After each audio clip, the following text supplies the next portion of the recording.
There we go. All right. Now we have Kayla Harrison as well, so we can get things started. Kayla, thank you for joining us as well. We appreciate it. Hi, gang. How's it going? Well, we're good. We appreciate having us. We got the media lined up, so we'll jump to them in just a minute. I'll just ask you a couple things to kick things off. I guess, Kayla, now that you're here, I'll ask you. I mean, change of opponent, obviously change of plans here late. Just give us your thoughts on kind of what unfolded in this new matchup that you have. I mean, you guys were all privy to it. It all kind of went down on the internet anyways. I found out that there were some contractual disputes, and I got a call from Ali and said, how do you feel about Aspen Ladd at 150? And I said, anyone, anywhere, any place, anytime. And then and now we're on a joint press call together. So here we are. Respect. Well, thank you for joining us today and appreciate taking the match. But I guess Aspen, we'll ask you as well. As Kayla laid it out, it kind of unfolded in front of us, a little bit of a surprise. How did it happen on your end, and what were your thoughts when it was offered? Hey, do you want to step in and take this? Yeah, no, definitely. It was offered like late last Friday, and they immediately offered the 150 catch weight because I was under the impression, like everybody else, that they were fighting and that Juliet signed the contract. I just thought, okay, she got injured. They need a last minute fill in. But it was an immediate go from us. And it's like, sweet, let's go get it. Interesting. So I guess to clarify, because that was, I think, a question everybody had, neither one of you actually asked for 150. It was just with the short notice. That's where it was lined up. No, it was just when Did. they called, they offered it. Super short notice and not going to look a gift in the horse and mouth kind of thing there. Nice. And Kayla, you said the same, right? You didn't ask it, just that's the way it was lined up. Yeah. No, I was on track to make weight at 145 for the second time in my career, and but obviously whatever, any weight, I guess I should add to that. Any place, anytime, anywhere, any weight. There you go. Just keep adding to it. Awesome. All right. Well, I know everybody's excited for the matchup. We're, unfortunately that it fell apart, but I think the matchup that came together is just as exciting. I know the media feels that way as well. So we'll turn it over to them now. We'll turn to their questions. All right, Harry, start us off, please. Hey, Kayla, long time no speak. How are things doing? Good. How are you? I'm good, thank you. And I was wanted to ask you, I watched the recent episode of the sort of countdown show for this fight, and you were sort of discussing your career and how you've been training for 20 years, twice a day, and you've had this year absence, and it was more a sort of, a mental healing and focused thing rather than a physical concentration. So what's the sort of year been like for you? Has it been like that? Has it been more on the mental sides? Yeah, absolutely. I think, I was still in the gym training every day. I went from training twice a day, pretty much year round, to just training once a day, focusing on where I can get better. A lot of the holes in my game, trying to make them smaller. But the biggest gains I feel like I made mentally, and I would argue even spiritually. I grew, as a person, and I kind of found out who I was. If I wasn't Kayla Harrison, Olympic champion, if I wasn't Kayla Harrison, world champion, if I was just Kayla. And it's brought me a peace, and God has brought me a peace that can't be fucked with. So I think it's a great time for me. I'm feeling good. I'm excited. I'm grateful. I just have a totally different mindset going into this year and this fight, of like just one of gratitude versus pressure. And it's been fantastic. Has your goal in combat sports changed since before that fight to now? Absolutely not. I did have to get really still and kind of examine my life, examine my goals, examine my choices, and figure out, is this what I really want? And there's still that fire in my heart. There's still that desire to go down as undeniably one of the greatest to ever do it. And once I realized that, it's a matter of how and when, and having faith that it'll all work out the way it's supposed to. You know, everyone stumbles. This is for me more than a fight. I guess it's kind of a testimony to life, right? Like people stumble, people fall, people fail, shit happens. There's no perfect human on this earth. And what I do with it and how I carry myself after and how I choose to overcome says a lot about who I am as a person, and will just make that comeback that much sweeter. So I'm really looking forward to it, and the goal hasn't changed. Thank you. Nice to speak to you again, and nice to have you back. Yeah, you too. Thank you. And Hey, what's up, Kayla? I was curious, we talked about the mental improvements and the spirituality. I was wondering if maybe you could note on the biggest change in your skill set, those 12 months of improvement inside the gym, and areas where you feel like, hey, you know what, this is going to look like a different Kayla inside the smart cage.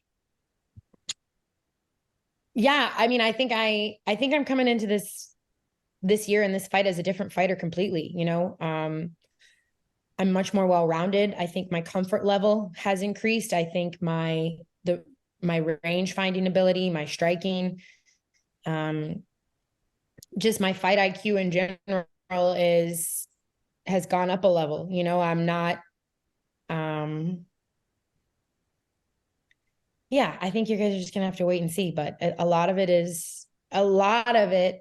is confidence and comfort. I got really comfortable being uncomfortable this past year and still trying to find a way to win. I went from being in 4 camps back to back to back to back to being everybody's training partner and having to, spar certain ways and give certain looks and be in the fire and figure it out. So yeah, I just have a different level of composure, I think, inside of the cage, where if things don't go my way right off the rip, I think it's safe to say for the past 15 fights, before my last fight, I was kind of a front runner and I was kind of a bully, and I was kind of like, I just went in there and did my thing. And, there are going to be times when you don't win every exchange of every round, and how are you going to handle that is important. So I got comfortable there. I love it. And for Aspen, this fight almost to the day is going to be your year anniversary inside the PFL. Over the last 12 months, can you reflect on just being in this new promotion and, the experience? Some would say 3-0, 2-1 officially. Pretty good year so far in your rookie season. Yeah, things happen, and I've been around. I've been in different promotions, Invicta, UFC, and nothing is like PFL where they keep you this active all the time. So I've thoroughly enjoyed that aspect of it.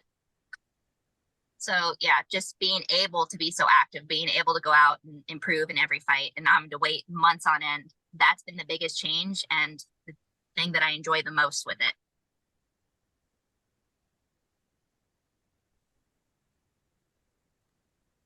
Gabriel Gonzalez.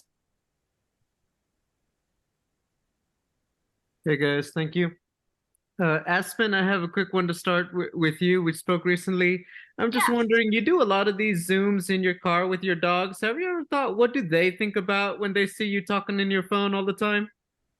No, not at all. It's just, I live so far away from everything. I'm always commuting, and I'm either driving from one training session to the next or from home down. So it's finding the time to get on them. So I'm usually in the car at some point. And then 2 questions for Kayla. Kayla, I want to ask you, I read this, you got a new pet emu named after Eminem. Are we going to have some Eminem walkout music? 2. I have 2 emus. I have MMA and Marshall Mathers.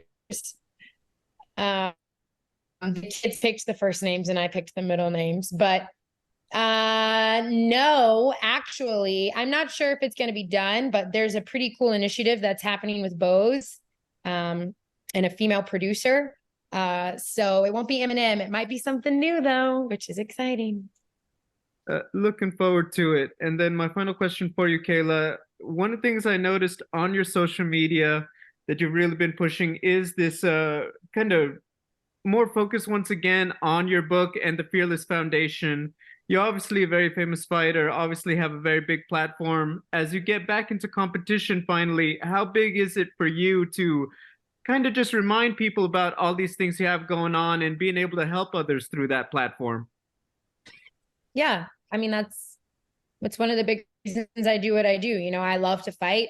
If you took away all of the lights and all of the audience and all of the fans and all of the money, I would still do what I do because it brings me joy. But I also believe that everything happens for a reason, and that I've been given this platform for a reason, and that to not use it to make a difference in the world would be a crime, you know? So I do want to shine a light on what child sexual abuse is. I do want to help make a difference in people's lives. And I do want to help kids not only survive, but thrive and overcome. And I want them to know, most importantly, that they're not alone. Thank you. Jake. Hey guys, I'll start with Aspen. What challenges come with taking a short notice fight, especially with someone as highly credentialed as Kayla Harrison? For anything short notice, you better have been in the gym and stayed basically on point regardless. When it's this short notice, really the only huge difference is at the end, you're cramming a little bit with what they're particularly good at, where they shine. But really, as long as you stay in, you stay active, like we were prepared anyway, just in case for the state, and then preparing for other things.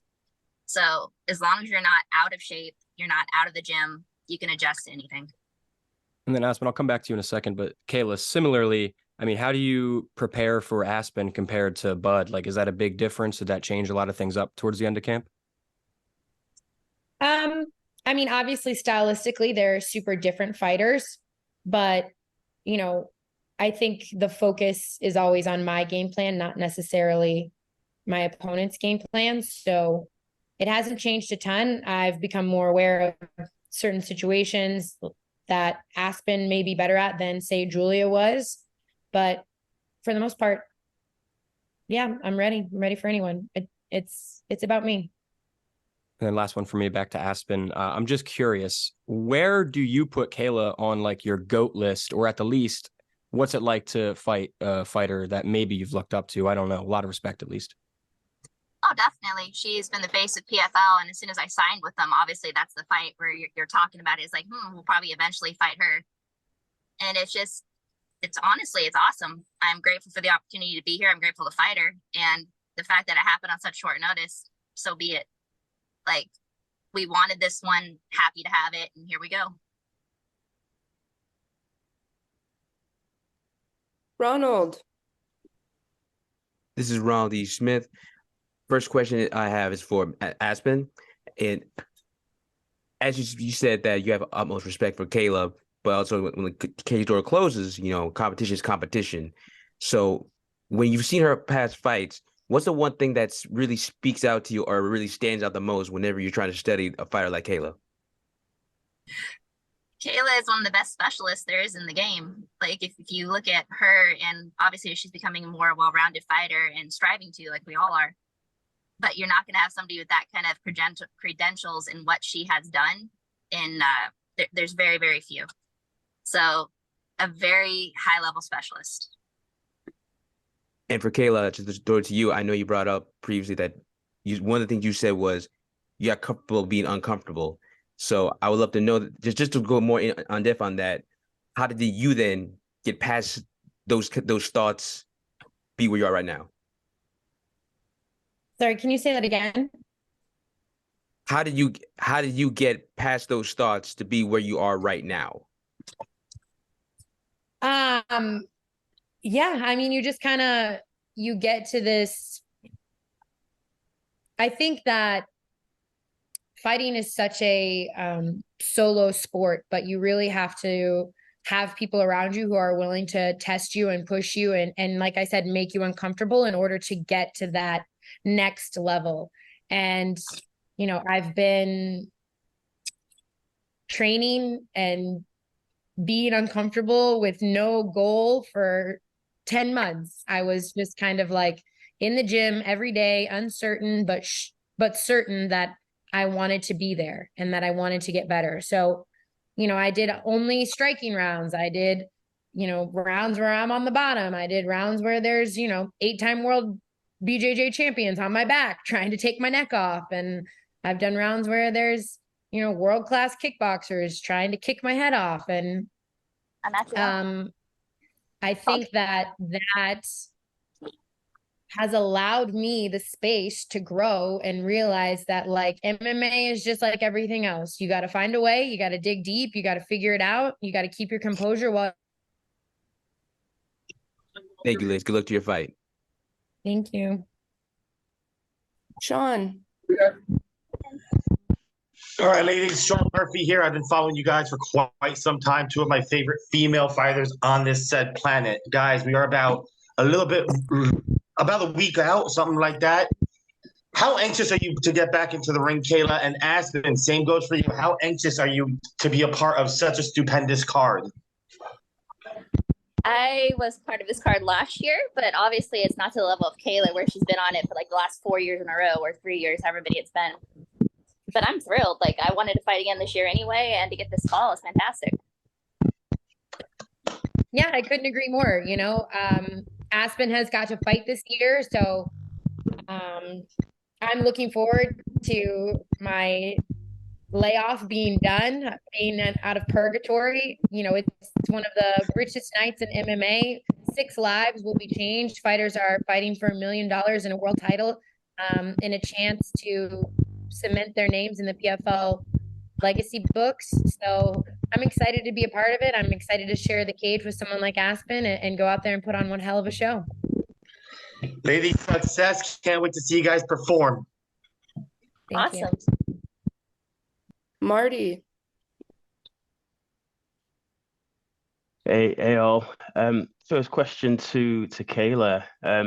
Firstly, I just want to say, obviously, we as MMA fans are always selfishly want to see our champions like you in the cage. So, but I do want to say that you obviously thoroughly deserve the time off and the break. Taking on an opponent on short notice, as we've heard before, is one thing, but taking on a focused, well-rested, rejuvenated, 2-time Olympic gold medalist and multiple-time PFL world champion Kayla Harrison is another thing. Really, while Aspen's online, I just wanted to hear what you have to say to Aspen and what she should be looking forward to on 24th of November. Yeah, no, with what you said, everything's very accurate. And it's like, for me, I've been competing for a long time and I enjoy it. So when I get a call like that, especially with somebody of that quality, like the opponent is of that quality, it excites me more. It gets my blood running. So it's like, it's even better. Like, it's a fight you want anyway. It's a fight you're thinking about, but to actually get the call and then have that quality of opponent, it makes you a better fighter. Nice. And to Kayla, what should she expect? Yeah.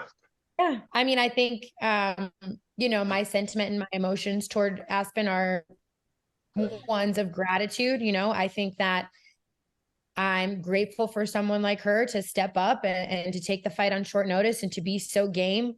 That's kind of where you separate the fighters from the warriors. A lot of people want to pick and choose and have it exactly their way or no way. And she's not like that. So I'm super grateful for that. And I'm really just looking forward to going out and putting on a show. I'm not going to sit here and talk shit or talk trash and say I'm going to murder. Like, it's just, for me, my body of work will speak for itself inside the cage. I know she's going to bring her best self. I'm going to bring my best self. And, my prayer is that neither one of us get hurt. Love that. And my last one to you, Aspen. We know you love the outdoors. Obviously, we've just seen you in your car with your dogs there, and you're always out trekking.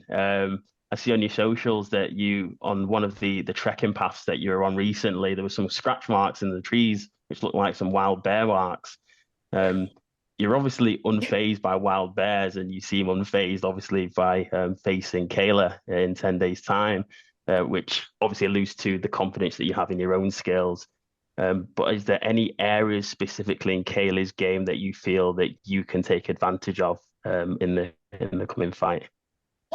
I think that's a wait and see kind of thing. It's very similar as like my entire career. I have no desire to talk shit. That's just not who I am or what I prefer to do. We're about to do the most singular breakdown of who you are as a human. We're about to fight each other in the cage. Whatever we say before that really doesn't matter. It's the actions. It's what you do when you're in there. So you're gonna have to wait and see. Best of skills, both of you. Thank you. All right, our last question, Gabriel Morales, please.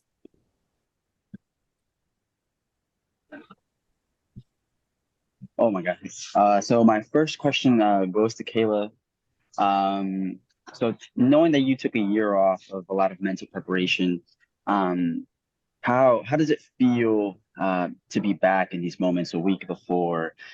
Is the fire lit even more? Is it about the same? How are you feeling at this very moment? I just,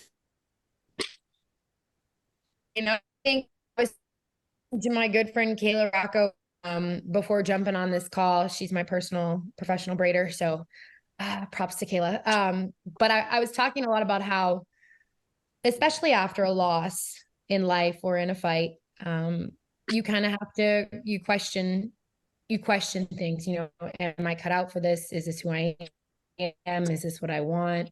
And I think that all fighters experience a level of anxiety before you step into a cage. I know that I do. I'm not going to pretend like I'm,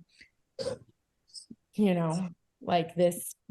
I think only serial killers would not be scared, like you have this kind of like, oh shit, am I really doing this? Am I really getting in a cage and they're locking the door and I'm going to fight another human being? Like, why am I doing this? What is wrong with me? What, you experience all of these like big emotions, and it's been a long time since I've experienced those. So I was kind of feeling like, what does this all mean? And I think too, I've done a lot of healing and a lot of growing in this last year. And part of the reason I was so successful in especially my judo career, and also this was, I was very fear driven. I was very, I have to get straight A's. I have to be perfect. I have to win gold medals in order for them to love me. I have to do this so that nobody can see that I don't feel worthy and I don't feel enough. And I've gotten to a point in my life where that's not the case anymore. I'm a beautiful child of God of inherent worth and value. And I questioned if I would still have what it takes to be a killer. And my friend Kayla said something that really brought it all home for me. It's like, dude, I see you every day at the gym. I see you when you're focused. I see you when you have your intent. I see you when you have your goals and your purpose in front of you. And make no mistake, like, you're a warrior, and that's what you were created to be. That's what you were born to be. I've been a fighter since the day I was born. Like, this is who I am. It's in my DNA. It's in my blood, and that is exciting, and that brings me joy, and that brings me gratitude. Like, I cannot wait to stop talking about it and just go out there and do it. So yeah, I'm in a great place. I'm mentally in a great space, physically, emotionally. I'm ready to be a happy fighter and a dangerous one.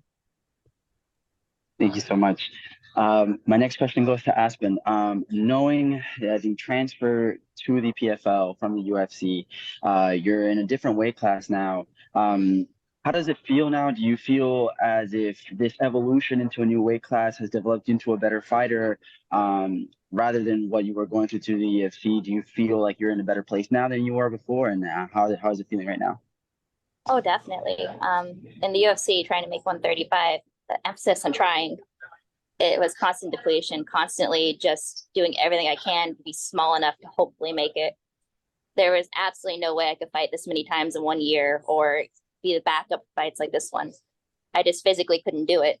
So I'm healthy. I'm able to enjoy fighting and training and being able to fight back to back to back. So it really has completely changed my life as a fighter. It's like I'm able to enjoy things again. Thank you so much, and best of both luck to both of you, okay? Thank you. Thank you.